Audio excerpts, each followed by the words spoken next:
안녕하세요. 하루하나입니다. 자, 오늘은 우리가 전산 시스템에서 업무를 하기 위해서 내려받은 데이터들이 굉장히 다양한 포맷으로 내려진다라고 하는 것들은 이미 알고 계실 거고, 이 데이터들이 우리가 원하는 결과를 만들기에 좀 적합하지 않은 형태들이 굉장히 많이 있지요. 자, 그럼 이런 데이터들을 우리가 원하는 형태로 먼저 만들 수 있어야 비로소 이제 업무를 시작할 수 있는데, 엑셀에서는 이 데이터들을 원하는 형태로 변환해 줄 수 있는 기능들이 그렇게 많이 있진 않죠. 뭐 가장 좋은 것들이 뭐 파워쿼리나 매크로 같은 걸 이용하는 방식인데, 매크로는 조금 진입 장벽이 높고요. 그다음에 파워쿼리 같은 경우는 이게 쉽다라고 얘기하기는 좀 어렵긴 하지만, 기본적으로 매크로보다는 진입 장벽이 상당히 낮은 쪽에 해당하니까, 이런 것들을 이용해서 표를 원하는 형태로 변환해 놓을 수 있다라고 하면 업무를 보다 쉽게 해결해 나가는 데 도움을 얻을 수 있겠죠. 자, 간단하게 질문 내용을 보면서 제가 설명드려 보도록 할게요. 자, 설명 내용은 조금 헷갈릴 수 있긴 하는데 간단하게만 언급하고 바로 파일을 열어서 볼게요. 단어를 콤마로 구분해서 나눠서 입력해 놓은 상태래요. 단어가 한 100개 정도 되고요.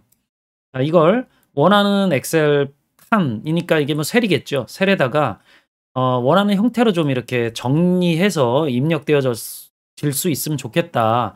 뭐 이런 것들인데, 제가 뭐 내용만으로는 잘 이해가 안 될 거다라고 했으니까 바로 파일을 열어 가지고 설명드려 보도록 할게요.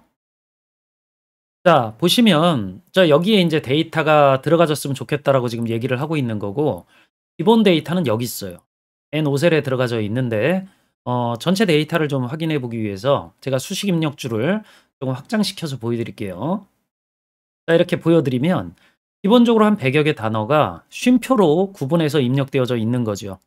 자, 그럼 이런 데이터를 기본적으로 이 왼쪽 표에다 맞춰 가지고 입력하려고 하는 거니까 10 개씩 하나의 행에 넣어 가지고 아래쪽으로 이렇게 쭉 반복해서 표시되어질 수 있도록 만들고 싶다라는 거죠.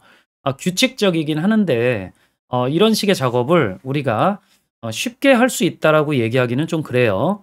뭐 굉장히 능숙한 사용자들이야 여기서 방법을 여러 개 찾아 가지고 하실 수 있겠지만, 일반적으로는 이런 식의 작업이 쉽지 않거든요.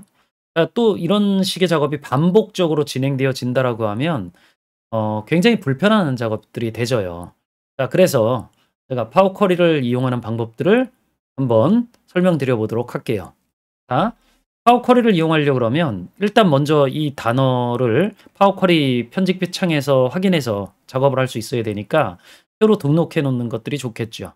자, 리본 메뉴 삽입 탭에 표를 눌러서, 자, 왼쪽은 원하는 데이터가 아니니까 요 N5셀만 선택을 할게요. 예, 제목은 없는 거니까 이렇게 체크하지 말고 확인 버튼 눌러주면 바로 이렇게 11이라고 하는 머리글이 들어가져 있는 표로 등록이 되어지죠. 자, 이 상황에서 리본 메뉴 데이터 탭에 테이블 범위에서라고 하는 명령을 누르면 제가 선택한 N5셀의 데이터가 파워 쿼리 편집기 창에 이렇게 표시되어지게 돼요.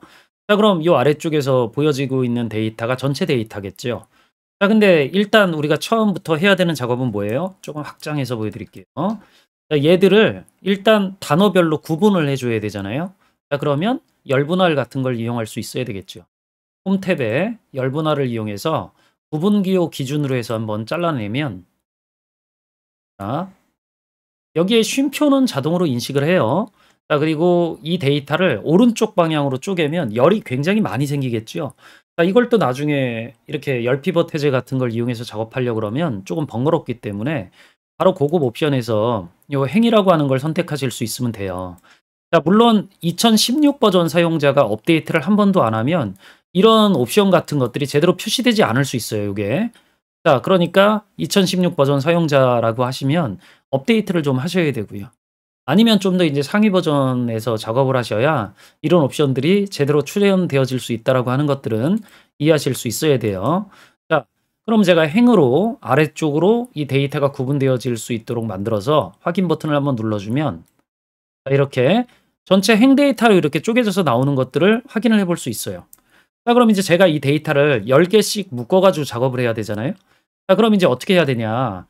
요 오른쪽에다가 제가 일련 번호 같은 것들을 한번 넣어 볼 거예요. 파워 쿼리에서 일련 번호는 열 추가 쪽에 가서 인덱스 열 선택해 보시면 되거든요. 그러니까 얘를 바로 클릭을 하시면 0 부터 1, 2, 3, 4 이렇게 해당하는 숫자가 열로 하나 추가되어질 거예요. 이걸 무조건 하나 넣으시고요.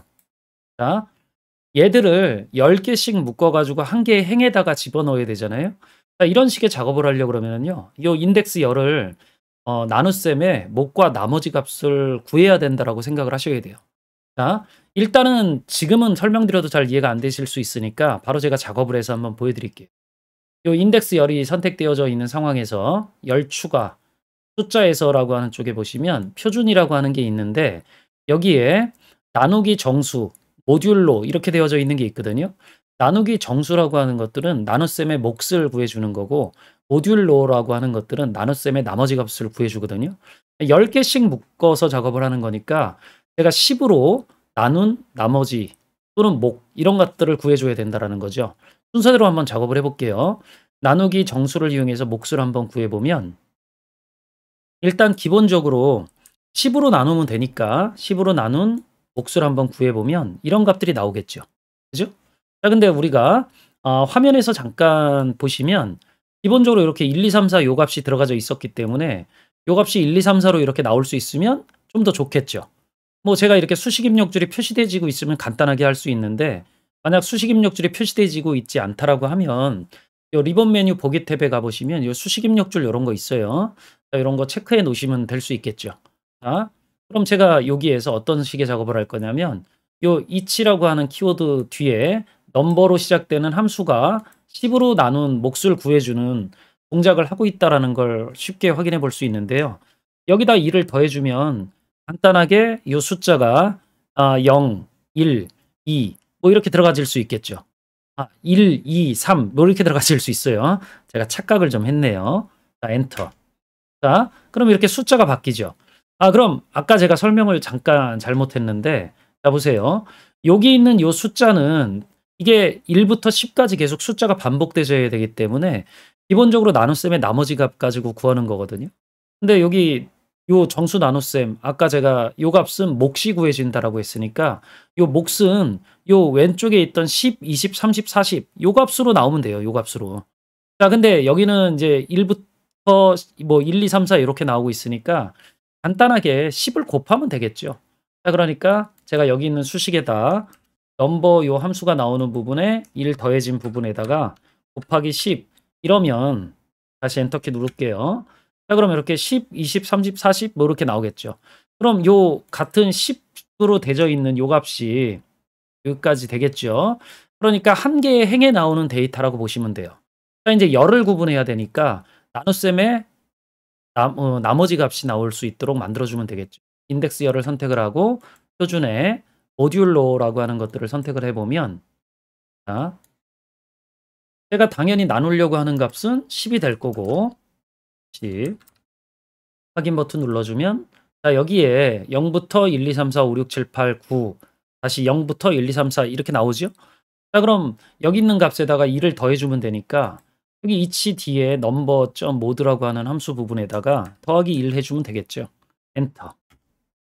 자, 그럼 이제 제가 원하는 값들은 다 돌려받은 거예요. 자, 그럼 얘를 이제 없애고 기본적으로 1, 2, 3, 4, 5, 6, 7, 8, 9, 10을 열 쪽으로 이렇게 표시를 하게 되면 기본적으로 같은 행에 10, 20, 30, 40 이 데이터가 묶일 거기 때문에 이걸 간단하게 이제 피벗 테이블 같은 걸 이용해서 표시할 수 있으면 된다라고 생각을 하시면 돼요. 자, 그럼 제가 인덱스 열은 삭제하고 열 제거 작업을 해보면 얘가 지금 우리가 생각하는 요 오른쪽으로 펼쳐져야 되니까 피벗 테이블에 열 영역 쪽에 있는 거고 이 정수 나눗셈이라고 하는 것들은 행에 있어야 되고 그 사이에 있는 요 값, 열 1에 해당하는 값이 감 영역에 들어가서 표시될 수 있으면 되겠죠. 자, 이걸 이제 피벗 열이라고 그래요. 자, 그럼 제가 열 쪽으로 표시되어야 되는 요 모듈로라고 하는 열을 선택을 해서 홈 탭에 변환 탭에 요 피벗 열이라고 하는 것들을 선택을 해보면 자, 여기에서 감 영역에 들어가질 필드가 어딨냐? 열 1이겠죠. 얘가 들어가지는데 그 옵션에 들어가 보면 기본적으로 이 숫자가 아니면 개수가 구해지기 때문에 이 개수가 구해지도록 하면 안 돼요. 여기 들어가서 집계 안함이라고 하는 것들을 선택을 해야 요 데이터가 그대로 보여지겠죠. 확인 버튼 눌러주면 자 요렇게 깔끔하게 묶여진 결과값들을 돌려받을 수 있어요. 물론 요 위에 있는 머리글은 제가 이전에 만들어 놓은 그 열 머리글이 그대로 나타나지기 때문에 뭐 이건 의미가 없겠죠. 뭐 더블 클릭해서 머리글 정도만 고쳐주면 되는데 그냥 구분이라고 할게요. 자 엔터. 자 그리고 나서 뭐 필요 없으니까 접고 제가 요 표를 그대로 엑셀로 반환할 수 있으면 되겠죠. 자 그러니까 제가 쿼리 이름을 그냥 변환 결과 뭐 이렇게 할게요. 엔터. 이건 굳이 하지 않아도 상관은 없겠죠. 자 그럼 이렇게 작업을 해서 파일 탭에 닫기 및 다음으로 로드를 클릭을 하고 자 이걸 뭐 여기다 꼭 표시를 해야 되는 건 아니니까 제가 표로 새 워크시트에다가 반환하도록 만들어 볼게요. 확인. 자 그럼 이렇게 아까 표시되어져 있는 것처럼 딱 10개씩 이렇게 숫자들이 아래쪽으로 내려지면서 위에도 보시면 1부터 10까지 나오겠죠. 데이터들이 하나씩 하나씩 다 구분되어져서 들어가져 있는 것들을 확인을 해볼 수 있어요. 자 이제 다음에 또 다른 이런 식의 작업이 필요하다라 그러면 여기다가 데이터만 뭐 복사 붙여넣기 하시고 새로 고침 정도만 하시면 여기 와서 새로 고침하시면 간단하게 이렇게 잘려진 결과값들을 돌려받아서 작업을 할 수 있기 때문에 조금 더 쉽게 업무를 시작하실 수 있겠죠. 자 그래서 파워 쿼리 같은 경우는 제가 뭐 2016 이상 버전 사용자라 그러면 물론 2010 버전 사용자도 인제 13 버전 사용자도 설치해서 쓸 수 있긴 하는데 좀 관심을 가지시라고 늘 권해 드리고 있죠. 자 그러니까 이런 것들을 참고해서 작업에 들어가실 수 있으면 우리가 표를 변환해서 작업해야 된다라고 하는 작업들도 조금 더 쉽게 해 들어갈 수 있어요. 자 오늘은 여기까지 설명드리면 될 것 같고 영상이 도움이 되셨다라 그러면 구독, 좋아요, 알림 설정 부탁드리고요. 저는 또 다음에 다른 주제 가지고 만나 뵙도록 할게요. 수고하셨습니다.